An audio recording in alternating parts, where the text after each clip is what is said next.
What's up, guys? Craig Mack here, Liberty Bell Beekeepers. So this week's adventure has been something a little bit different.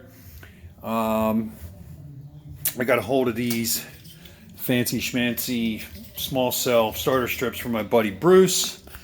As you can see, was a full frame that they cut these out of. They were kind of just using them like starter strip frames. They cut the whole sheet out of it and just left the top bar. So I took it down even further so that way it could just fit into a frame, cut the edges off, and it works as a great starter strip. That being said, I'm running out of these things. So in my other endeavors, I make kind of creative stuff, and like this was a tap handle for a friend of mine for his brewery. So I sculpted this in clay, and then I made a mold with this two-part silicone rubber. These two parts here. It's called Platsil 7120. It's a very good mold-making rubber, and that means it's expensive. I had this left over from a job a few years back and been using it up little by little, and I'm almost out of it. So I decided I wanted to use that to try something else for the bees. And so I made a mold of two of those starter strips. It's a two-part mold, and I'm still having troubles with this. I'm going to have to make a new mold because the way it has to clamp and get put together, I don't get proper flow into the whole mold. As you can see, some of it's missing. Now, I poured a couple of these just for fun earlier. That's all just pure wax, small cell foundation size. That one I just poured with this mold open. These I'm trying to pour it so that way it has a ridge that can be seated into the frame. So, like I said, as I'm doing it, I'm having trouble. Now, what's nice about this is it actually got me that whole spine across this whole one.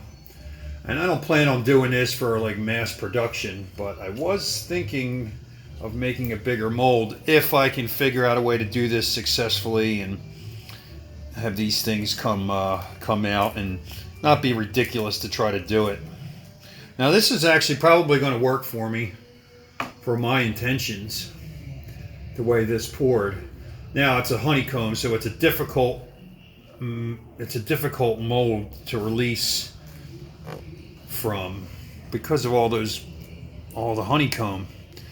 It just wants to grab it, so you got to open the mold up and remove it kind of gently.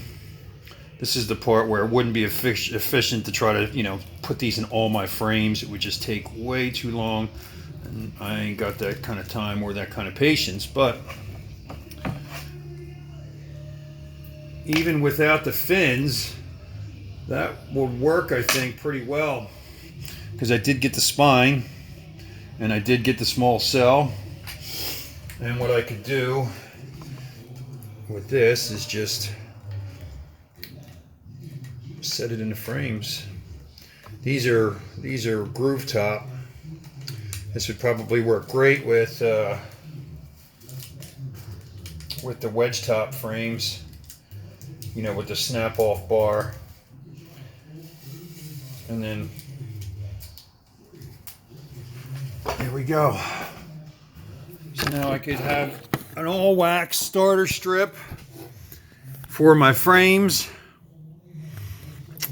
Since I'm running out of those plastic ones, this I thought would do a nice job. Now, what I thought I would do is use a heat gun or something with this, or even just pour some wax. That's where, some people just pour wax on these things. I'm having fun trying to do some different things. I have an idea for a use for these that I think might work out, which I don't want to talk too much about quite yet. But there it is. I made a small cell foundation mold and was able to pour some pure beeswax starter strips for my frames. Pretty cool, pretty fun. Still needs work. Like I said, it's not very efficient right now, or even very effective as it stands, but I'm getting there. So I'll keep you posted to let you know how this works out. Thanks for watching. Hope you enjoyed it. Something a little different. Anyway, have a good one. See ya.